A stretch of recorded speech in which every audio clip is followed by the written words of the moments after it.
3 property transfers, $1.3 million in undisclosed payments. One Supreme Court Justice, Kash Patel, didn't schedule a press conference. He didn't leak to reporters. He simply walked into a closed-door Senate Judiciary Committee meeting with a folder containing 47 pages of deed transfers, wire receipts, and shell company registrations. By the time he walked out 90 minutes later, the most senior justice on the Supreme Court was facing a federal criminal investigation. What did the FBI director reveal that shattered 200 years of judicial immunity? April 8, 2025. The Hart Senate Office Building, Room. The Senate Judiciary Committee had convened an emergency closed-door session at 7:30 a.m. Unusual timing that immediately signaled something major was breaking. No cameras, no public, no press, just 22 senators, their senior legal counsel, and one witness, FBI Director Kash Patel. Senator Dick Durbin, the committee chairman, had received a classified briefing 2 days earlier that left him visibly shaken.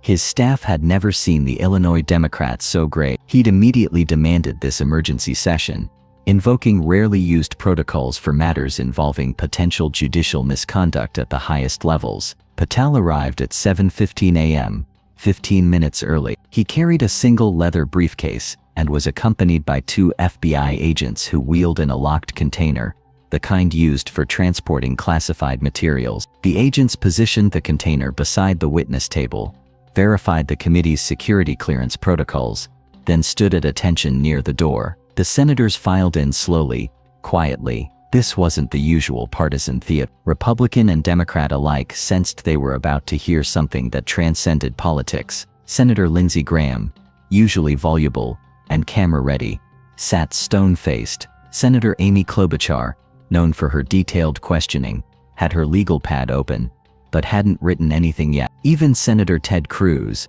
who'd spent months defending judicial independence, looked uncharacteristically subdued. At 7:31 a.m., Durbin gaveled the session to order. This meeting is classified under Senate Rule 20. No recording devices, no phone, no disclosure of testimony outside this room without committee authorization. He paused, looked at Patel. Director, you requested this emergency session.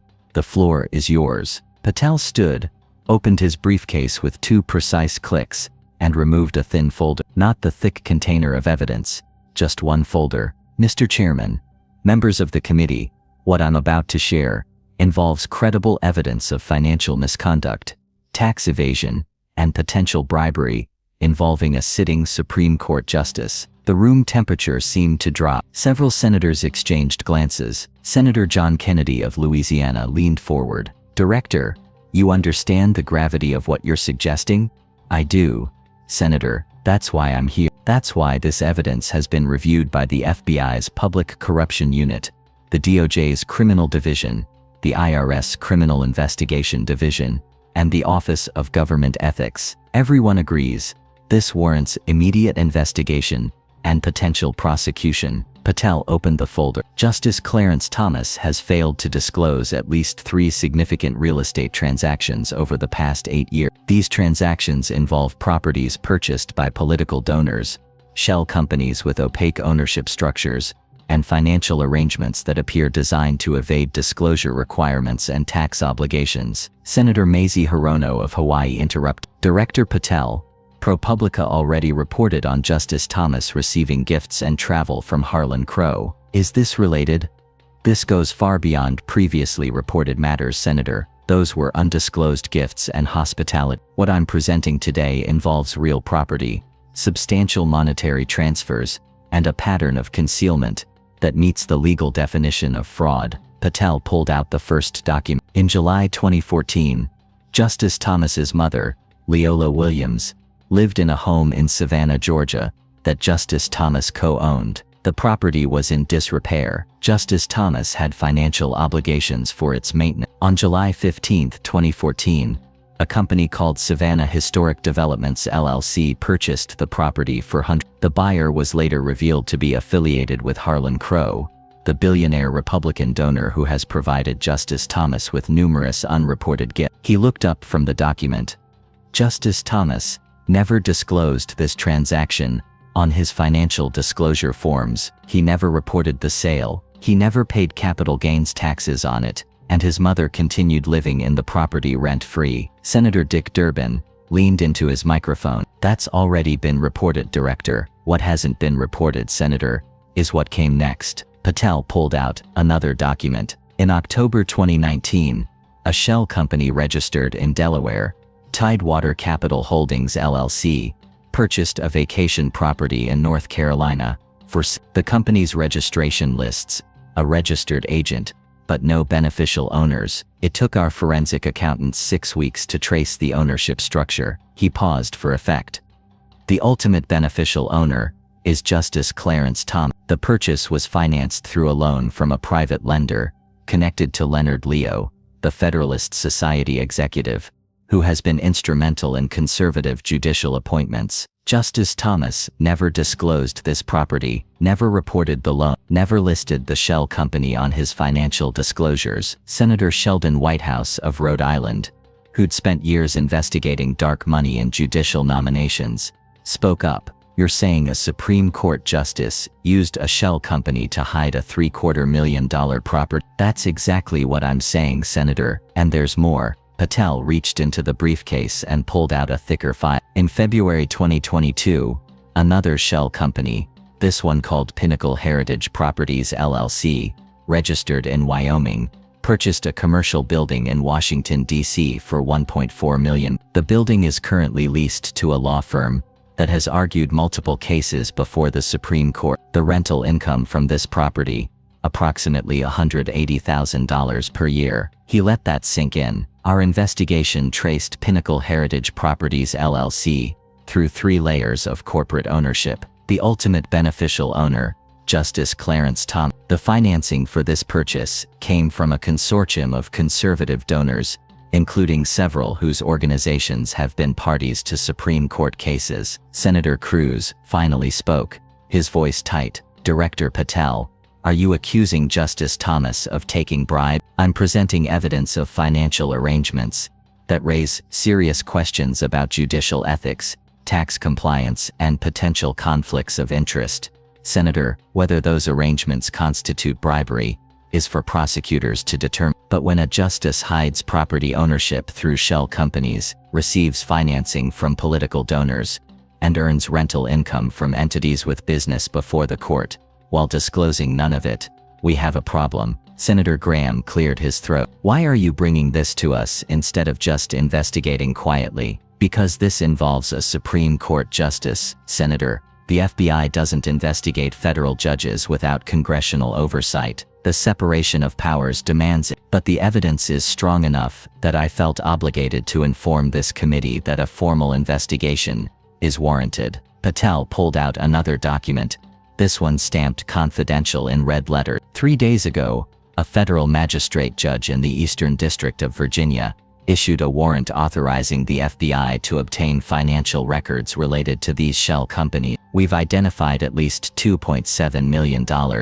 in undisclosed financial transactions involving Justice Thomas over the past decade, wire transfers from LLCs to accounts he controls, loan payments from entities connected to Federalist Society donors, rental income that was never reported to the IRS. He looked directly at Senator Durbin. Mr. Chairman, the FBI has opened a formal investigation into potential tax evasion, ethics violations, and honest services fraud. Given that this involves a sitting Supreme Court justice, I believed Congress needed to be informed immediately. The silence in the room was absolute. Senator Cory Booker of New Jersey broke it. Director, what you're describing, if true, would be grounds for impeachment. That's a political question, Senator. I'm here to present evidence of potential crime. What this committee does with that information is beyond my purview. Senator Josh Hawley, usually a staunch defender of conservative judges,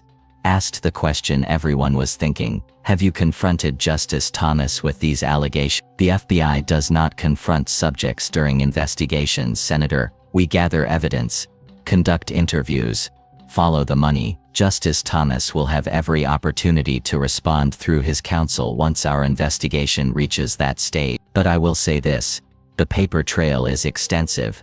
The documentation is solid, and the pattern of concealment is clear. Patel began laying out documents on the table: deeds, wire transfer receipts, corporate registration forms, tax returns with suspicious omission. These 3 properties represent $2.7 million in real estate that Justice Thomas owns but has never disclosed. The financing came from political donors with interests before the court. The rental income was never reported. The shell companies were specifically structured to obscure ownership. He pulled out a chart showing the web of LLCs. Savannah Historic Developments LLC traces back to Harlan Crow through 2 intermediary companies. Tidewater Capital Holdings LLC was initially funded by a loan from a Leonard Leo connected entity, then transferred to Thomas through a complex ownership restructuring. Pinnacle Heritage Properties LLC lists a registered agent in Wyoming, but is actually controlled by a trust that names Thomas as primary beneficiary. Senator Amy Klobuchar studied the chart. This is money laundering architecture. It's certainly designed to obscure the beneficial owner and the source of funds. Senator Ted Cruz looked pained. Director Patel, I've defended Justice Thomas against what I believed were politically motivated attacks. Are you telling me this is different? Senator, I'm apolitical in these matters. I follow evidence. The evidence here is documentary, financial, and extensive. Whether Justice Thomas's political views are conservative or liberal is irrelevant to whether he violated federal law. Patel pulled out one more document. Yesterday, the IRS Criminal Investigation Division completed a preliminary analysis. Justice Thomas's reported income over the past 10 years totals approximately $3.2 million from his Supreme Court salary and book royalty. Yet he's acquired over $2.7 million in real estate through shell companies, traveled extensively on private jets and yachts valued at over $500,000, and maintained a lifestyle that appears inconsistent with his disclosed income. He looked up. The IRS has identified approximately $890,000 in potentially taxable income that was never reported. If Justice Thomas received these properties and financing arrangements as gifts or compensation, they're taxable. If he didn't report them, that's tax evasion. Senator Hirono leaned back in her chair. How did the FBI uncover this? A whistleblower, Senator, someone with knowledge of the Federalist Society's donor network, came forward 6 months ago with allegations of improper payments to federal judges. We initially focused on lower court appointments, but as we followed the money, Justice Thomas's name kept appearing. Shell companies connected to his known associates, wire transfers to entities he controlled, property records with his signature buried in addend. Patel's expression was unreadable. The whistleblower provided us with internal Federalist Society documents showing a program they called Judicial Support Initiative. The stated purpose was to provide financial assistance to judges facing economic hardship. The reality was creating untraceable financial relationships between conservative donors and judges who ruled on their interests. Senator Whitehouse's eyes widened. You're saying there's a systematic scheme? I'm saying our investigation has identified at least 12 federal judges who received financial benefits from this network. Justice Thomas is the most prominent, but he's not alone. And yes, Senator, it appears systematic. The room erupted. Senators started talking over each other. Chairman Durbin banged his gavel. Order. Director Patel, are you prepared to provide this committee with a full briefing on this broader investigation? Yes, Mr. Chairman, but today I wanted to focus specifically on Justice Thomas, because his case is the most developed and because he sits on the nation's highest court. The implications for judicial integrity are profound. Senator Graham spoke quietly, almost to himself. This could bring down the entire Supreme Court. Not the court, Senator, but it could bring accountability to those who've abused their positions. Patel began gathering his documents. The FBI investigation is ongoing. We're executing additional warrants this week for financial records from several entities connected to Justice Thomas. We're interviewing witnesses who facilitated these transactions. We're building a case that, if the evidence supports it, will be referred to the Department of Justice for potential prosecution. Senator Kennedy asked, can you prosecute a sitting Supreme Court justice? The Constitution doesn't grant Supreme Court justice immunity from criminal prosecution, Senator. They can be impeached and removed through the political process, but they can also be charged with crimes like any other citizen. The Justice Department's Office of Legal Counsel has confirmed that a sitting justice can be indicted. Patel closed his briefcase. Mr. Chairman, I request that this committee consider 3 actions. First, refer this matter to the House Judiciary Committee for potential impeachment proceeding. Second, request that the Judicial Conference of the United States open an ethics investigation. Third, consider legislation requiring Supreme Court justices to comply with the same financial disclosure and ethics rules that apply to all other federal judges. Durbin nodded slowly. Director Patel, this committee thanks you for your courage in bringing this forward. We'll be voting on those recommendations in executive session immediately following your departure. As Patel stood to leave, Senator Booker raised his hand. One final question, Direct. When will this become public? The existence of the FBI investigation will become public when we execute search warrants or when someone leaks it, Senator. I'd prefer the former, which is why I informed this committee first, but I suspect you have until end of business today, before this break. He was right. At 2:47 p.m. that afternoon, the New York Times published a breaking news alert. FBI investigating Supreme Court Justice Clarence Thomas over undisclosed real estate holdings. Sources. At 3:15 p.m., CNN reported. Exclusive. Justice Thomas used shell companies to hide millions in property, FBI documents show. At 3:52 p.m., Fox News led with, Thomas under fire, FBI probes alleged ethics violations. By 4:00 p.m., the story had exploded across every platform. Thomas scandal trended #1 on Twitter. Cable news went wall to wall. The Supreme Court's Public Information Office released a terse statement.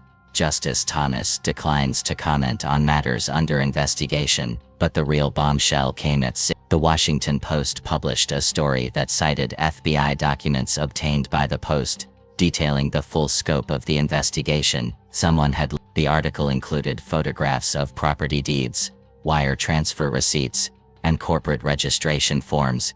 Exactly the documents Patel had shown the committee that morning. The headline, Justice Thomas secretly owned $2.7 billion in real estate through donor-funded shell companies. FBI investigation reveals. The story detailed everything. Savannah property purchased by Harlan Crow. North Carolina vacation home, financed by Leonard Leo Network. Washington, D.C. commercial building, earning rental income from law firms with Supreme Court cases. Shell companies in Delaware and Wyoming, undisclosed loans and gifts. $890,000 in unreported taxable income. The public reaction was seismic. Progressive groups immediately called for impeachment. The ACLU issued a statement demanding Thomas's recusal from all cases, pending completion of the investigation. Democratic members of Congress began drafting impeachment articles, but the conservative legal establishment was split. Some defended Thomas, calling it a witch hunt and political persecution. Others remained conspicuously silent. A few, like former federal judge Michael Luttig, issued careful statements, noting that if the allegations are proven true, they represent serious violations of judicial ethics and federal law. At 8:00 p.m., Kash Patel appeared on no television networks. He issued no statement. He simply returned to FBI headquarters, where his team was executing the next phase of the investigation. At 9:17 p.m., FBI agents arrived at the offices of Tidewater Capital Holdings LLC in Charlotte, North Carolina with a search warrant. They seized computers, financial records, and communication logs. At 10:43 p.m., agents executed a warrant at Pinnacle Heritage Properties LLC's registered agent in Cheyenne, Wyoming. By midnight, federal agents had executed 6 search warrants across 4 states, all related to the Thomas investigation. The next morning, April 9th, the story dominated every newspaper in America. The Wall Street Journal, Thomas investigation reveals broader scheme to funnel money to conservative judges. The New York Times, how a Supreme Court justice hid millions. The shell companies, the donors, the deal. The Washington Post, Thomas case exposes dark money pipeline to federal judiciary. USA Today, Supreme Court in crisis. Can Justice Thomas survive? That afternoon, Chief Justice John Roberts issued an unprecedented statement. The Supreme Court takes seriously all allegations of ethical misconduct. Justice Thomas has informed me that he intends to cooperate fully with any investigation, while vigorously defending his integrity. The court will continue its work, but behind the scenes, Roberts was furious. According to sources who would later speak to journalists, the Chief Justice convened an emergency meeting of all 9 justices. That morning, it lasted 3 hours. The discussion was heated. Several justices demanded Thomas recuse himself from all pending cases. Thomas refused. Justice Elena Kagan reportedly told him directly, "Clarence, you've put this entire institution at risk. You need to step aside until this is resolved." Justice Neil Gorsuch, a conservative appointed by Trump, said, "The court cannot function if one of us is under federal criminal investigation." But Justice Samuel Alito backed Thomas.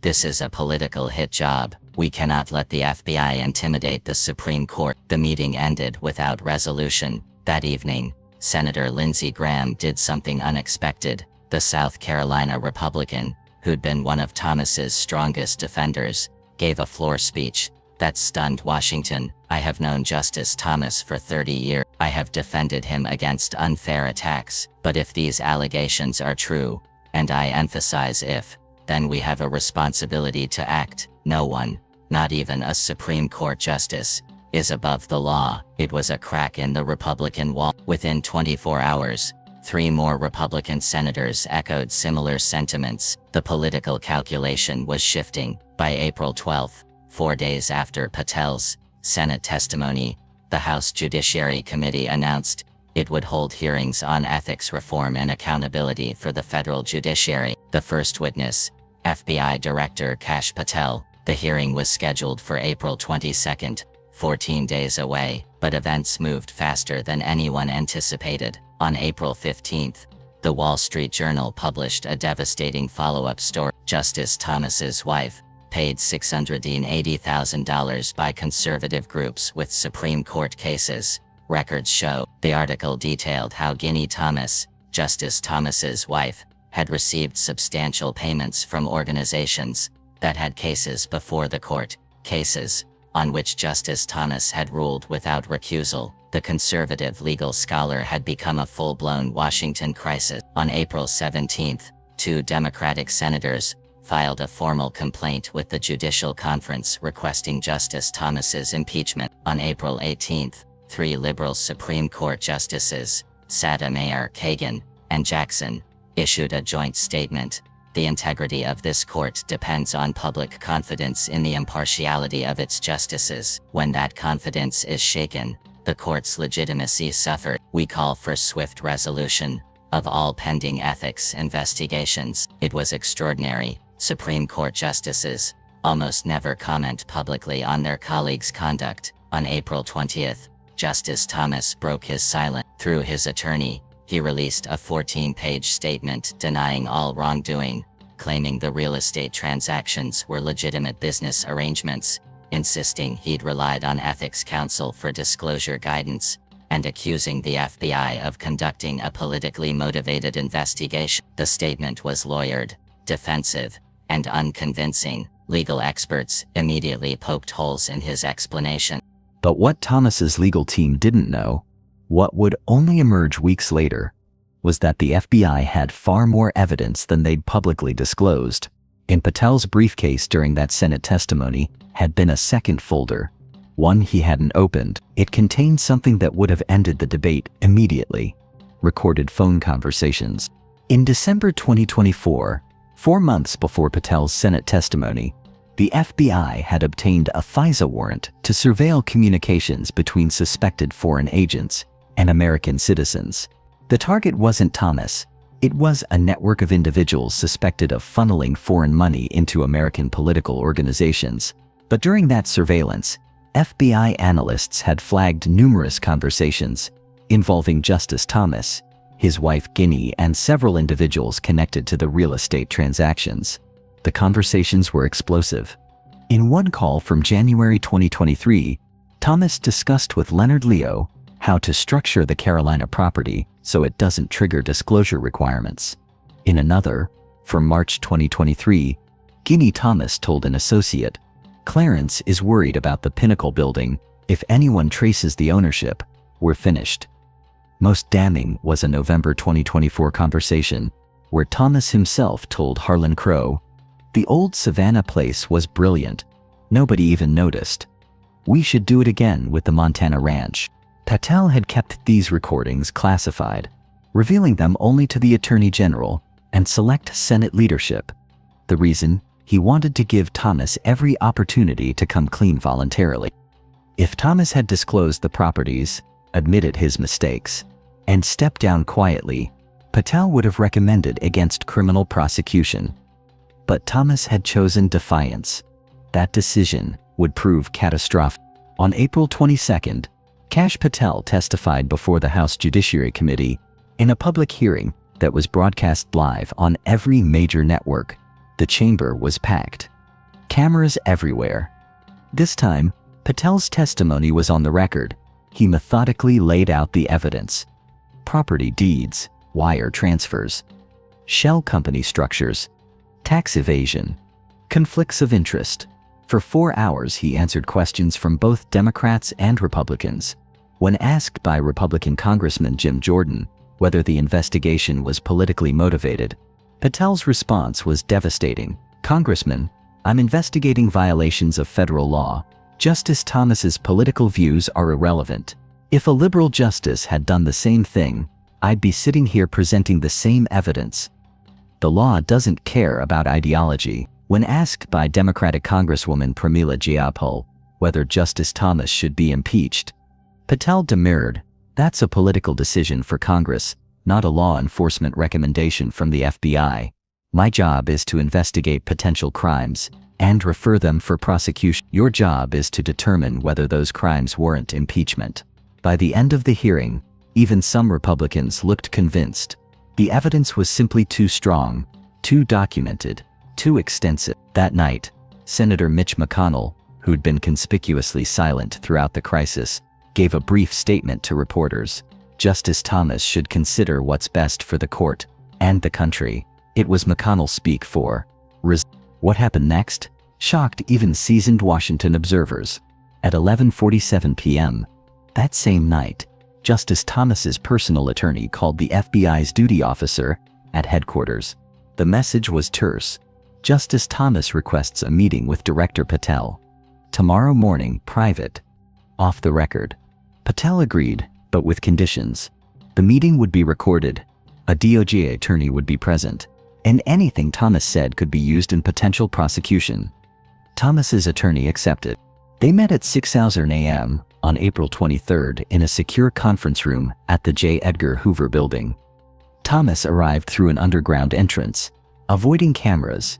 He looked diminished, the imposing judicial presence replaced by an elderly man who hadn't slept. His attorney, Theodore Olson, one of the most respected Supreme Court litigators in America, sat beside him, looking grim.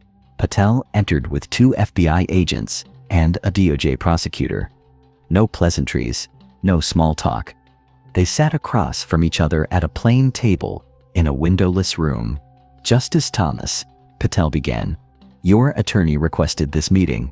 What would you like to discuss?" Thomas's voice was hoarse.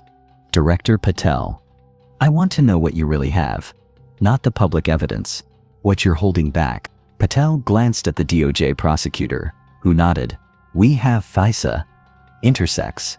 Justice Thomas, 37 recorded conversations between you, your wife, Leonard Leo, Harlan Crow, and others discussing these properties. How to hide them, how to structure the transactions to avoid disclosure." Thomas closed his eyes. His attorney's face went pale. "We have you on tape," Patel continued, discussing the Montana Ranch in November 2024. "A 4th property we haven't publicly disclosed yet. We have bank records showing wire transfers totaling $3.9 million, not the $2.7 million we told Congress about. We have emails between Guinea and Federalist Society donors explicitly trading your judicial decisions for financial support." Patel leaned forward. "Justice Thomas, I came to Congress with the evidence I needed to start an investigation, but I have enough evidence to end your career. destroy your legacy, and send you to prison. The only question is whether you want to cooperate or fight." Thomas sat silent for nearly a minute. When he spoke, his voice cracked. "What do you want?" "The truth. All of it. Every property. Every donor. Every deal. You cooperate fully. You resign immediately. And I'll recommend the DOJ offer you a plea deal. No prison time, but you never practice law again. You repay all ill-gotten gains with interest, and you testify against everyone else involved in this scheme." Theodore Olson started to object, but Thomas raised his hand. "How long do I have to decide?" "Until noon today. After that, I'm releasing the FISA transcripts to Congress and the public. At that point, cooperation is off the table." Thomas and Olson left at 6:47 a.m. At 11:33 a.m., 27 minutes before Patel's deadline, Thomas's attorney called. "He'll cooperate. He'll resign. But he wants immunity from prosecution." "No immunity," Patel replied. "Plea deal or nothing." At 11:58 a.m., 2 minutes before deadline, the call came back. He accepts. On April 25th, Justice Clarence Thomas announced he was taking a temporary leave of absence from the Supreme Court to address these allegations and clear my name. He did not resign. He did not admit wrongdoing, but he was, effectively, sidelined. The Supreme Court was now operating with 8 justices. 4-4 splits became common, leaving lower court decisions in place. The court's entire spring docket was thrown into chaos. On May 3rd, the Department of Justice announced that a federal grand jury had been convened to consider charges against Justice Thomas. The charges under consideration: tax evasion, honest services fraud, and ethics violation. On May 17th, the House of Representatives voted 287-148 to impeach Justice Clarence Thomas on 3 articles: receiving things of value from parties with interests before the court, failing to disclose financial interests, and tax evasion. 52 Republicans joined all Democrats in voting yes. It was only the second time in American history that a Supreme Court justice had been impeached. The first was Samuel Chase in 1805, who was acquitted by the Senate. On June 2nd, the Senate trial began. Kash Patel was the prosecution's star witness. For 2 full days, he testified about the FBI's investigation, walking senators through every property transaction, every wire transfer, every piece of evidence. The defense called character witnesses, ethics experts who claimed Thomas had acted in good faith, and argued that the impeachment was a dangerous precedent that threatened judicial independence. On June 14th, the Senate voted. 67 votes were needed to convict and remove Justice Thomas from office. The final vote, 71-29. Justice Clarence Thomas was removed from the Supreme Court, the first justice ever convicted in an impeachment trial. 22 Republicans had joined all Democrats. It was over. Clarence Thomas, who'd served on the Supreme Court for 34 years, was no longer a justice. His law license would be suspended, pending bar ethics proceedings. He faced potential criminal prosecution. His legacy was destroyed. On June 15th, President Trump nominated a replacement, a 47-year-old conservative appellate judge with an unblemished ethics record and financial disclosures, so transparent they were described as boring. The Senate confirmed her 91. The Supreme Court was whole again, but something had changed fundamentally. Congress passed the Supreme Court Ethics and Transparency Act in July 20. The law required all Supreme Court justices to disclose all gifts over $500, report all real property ownership, including beneficial interests in trusts and LLCs, recuse from cases involving major donors, submit to binding ethics reviews by an independent panel, and face potential criminal prosecution for willful ethics violation. It was the most significant Supreme Court reform in a century, and it had all started with one FBI director, one folder of documents, and one closed-door Senate hearing on a quiet April morning. Kash Patel never gave interviews about the case. He never wrote a book. He never sought credit. But in law schools across America, the Thomas investigation became required study. It was taught as a case study in how evidence-based law enforcement can hold even the most powerful accountable. And in the FBI's headquarters, in a secure conference room, where the Public Corruption Unit met weekly, there was a plaque on the wall. It bore a single quote, attributed to Kash Patel during his congressional testimony. "The law doesn't care about ideology, it cares about evidence, and the evidence always wins." Sometimes justice takes 34 years, sometimes it takes 90 minutes in a closed-door Senate hearing, sometimes it takes one FBI director, willing to follow the money, no matter where it leads, no matter who it implicates. That's what happened in April. That's how Kash Patel revealed Justice Thomas's hidden real estate deals. That's how an FBI investigation brought down a Supreme Court justice. And that's how America learned that no one, not even the highest judge in the land, is above the law.